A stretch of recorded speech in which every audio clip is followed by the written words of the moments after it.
Hello friends, ಇವತ್ತಿನ ವಿಡಿಯೋದಲ್ಲಿ ನಾವು ಕ್ಯಾಬೇಜ್ ಮಂಚೂರಿಯನ್ ಹೇಗೆ ಮಾಡೋದು ಅಂತ ನೋಡೋಣ.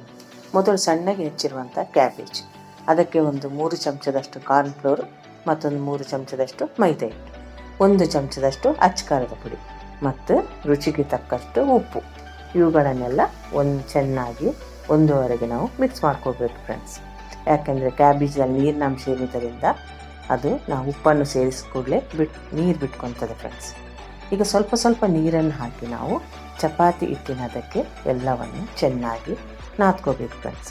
ನೀವು ವಿಡಿಯೋದಲ್ಲಿ ನೋಡ್ತಿರುವ ಹಾಗೆ ನಾನು ಚೆನ್ನಾಗಿ ನಾದ್ಕೊಂಡಿದ್ದೇನೆ ಫ್ರೆಂಡ್ಸ್.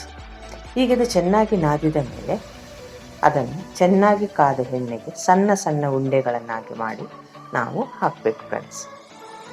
ಈಗ ಇದು ಬ್ರೌನ್ ಕಲರ್ ಆಗುವವರೆಗೆ ಎಲ್ಲವನ್ನು ನೀಟಾಗಿ ನಾವು ಎಣ್ಣೆಯಲ್ಲಿ ಕರಿಬೇಕು ಫ್ರೆಂಡ್ಸ್.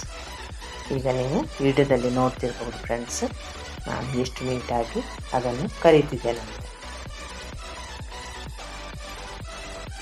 ಹೀಗಿದು ಬ್ರೌನ್ ಕಲರ್ ಬರುವವರೆಗೆ ನಾನು ಫ್ರೈ ಮಾಡಿಕೊಂಡು ಒಂದು ಪಾತ್ರೆ ಇದನ್ನೆಲ್ಲ ಚೆನ್ನಾಗಿ ಎತ್ತಿಟ್ಕೊತಿದ್ದೇನೆ ಫ್ರೆಂಡ್ಸ್.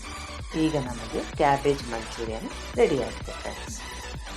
ಈಗ ಇನ್ನೊಂದು ಬಾಣಲೆಗೆ 2 ಚಮಚದಷ್ಟು ಎಣ್ಣೆಯನ್ನು ಹಾಕ್ಕೊಂಡು ಸಣ್ಣಗೆ ಹೆಚ್ಚಿರುವ ಬೆಳ್ಳುಳ್ಳಿ, 1-2 ಹಸಿಮೆಣಸಿನ್ಕಾಯಿ ಮತ್ತು 1 ಈರುಳ್ಳಿಯನ್ನು ಅದಕ್ಕೆ ಹಾಕ್ಕೋಬೇಕು ಫ್ರೆಂಡ್ಸ್.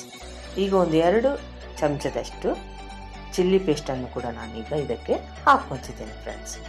1-2 ಚಮಚದಷ್ಟು ಸೋಯಾ ಸಾಸ್, ಮತ್ತೊಂದು 3-4 ಚಮಚದಷ್ಟು ಟೊಮೆಟೊ ಸಾಸನ್ನು ಕೂಡ ನಾನೀಗ ಇದಕ್ಕೆ ಆ್ಯಡ್ ಮಾಡ್ಕೊತಿದ್ದೇನೆ ಫ್ರೆಂಡ್ಸ್. ಈಗ ಇವೆಲ್ಲವನ್ನು ಒಂದ್ಸಲ ಚೆನ್ನಾಗಿ ಎಣ್ಣೆಯಲ್ಲಿ ಮಿಕ್ಸ್ ಮಾಡ್ಕೋಬೇಕು. ಇದು ಈವಾಗಲೇ ಇದಕ್ಕೆ ನಮಗೆ ಎಷ್ಟು ಬೇಕೋ ಅಷ್ಟು ಈ ಮಸಾಲಕ್ಕೆ ಬೇಕಾದಷ್ಟು ಉಪ್ಪನ್ನು ಕೂಡ ನಾನೀಗ ಸೇರಿಸ್ಕೊಂಡಿದ್ದೇನೆ ಫ್ರೆಂಡ್ಸ್. ಈಗ ಇದಕ್ಕೊಂದು ಅರ್ಧ ಗ್ಲಾಸ್ ಅಷ್ಟು ನೀರನ್ನು ಹಾಕ್ಕೊಂಡು ಚೆನ್ನಾಗಿ ಅದನ್ನು ದಪ್ಪ ಪೇಸ್ಟ್ ಆಗೋವರೆಗೆ ಚೆನ್ನಾಗಿ ಕುದಿಸಬೇಕು ಫ್ರೆಂಡ್ಸ್. ಈಗ ನೀವು ವಿಡಿಯೋದಲ್ಲಿ ನೋಡ್ತಿರುವಾಗ ನಾನು ಇದನ್ನು ಚೆನ್ನಾಗಿ ಮಿಕ್ಸ್ ಮಾಡಿ ಕುದಿಸ್ತಿದ್ದೇನೆ ಫ್ರೆಂಡ್ಸ್. ಈಗ ಇದು ಚೆನ್ನಾಗಿ ಕುದ್ದು ನಮಗೆ ಮಂಚೂರಿಯನ್ ಪೇಸ್ಟ್ ರೆಡಿಯಾಗಿದೆ ಫ್ರೆಂಡ್ಸ್. ಈಗ ಇದಕ್ಕೆ ನಾನು ಮೊದಲೇ ರೆಡಿ ಮಾಡಿಟ್ಟಿರುವಂತಹ ಎಲ್ಲ ಮಂಚೂರಿಯನ್ ಉಂಡೆಗಳನ್ನು ಹಾಕ್ಕೊತಿದ್ದೇನೆ ಫ್ರೆಂಡ್ಸ್. ಈ ಚಾನಲ್ಗೆ ಹೊಸಬ್ರಾದರೆ ಈ ಚಾನಲನ್ನು ಸಬ್ಸ್ಕ್ರೈಬ್ ಮಾಡ್ಕೊಳ್ಳಿ. ಬೆಲ್ ಐಕಾನನ್ನು ಆಲಲ್ಲಿ ಸೆಟ್ ಮಾಡಿದರೆ ನಾವು ಮಾಡೋ ವಿಡಿಯೋ ನಿಮಗೆ ನೋಟಿಫಿಕೇಷನ್ ಬಂದುಬಿಡುತ್ತೆ ಫ್ರೆಂಡ್ಸ್. ಈಗ ನಮಗೆ ಕ್ಯಾಬೇಜ್ ಮಂಚೂರಿಯನ್ ರೆಡಿಯಾಗಿದೆ. ಈ ರೆಸಿಪಿ ಹೇಗೆ ಅನಿಸ್ತು ಅಂತ ನನಗೆ ಕಮೆಂಟ್ ಬಾಕ್ಸ್ನಲ್ಲಿ ತಿಳಿಸಿ. Thank you.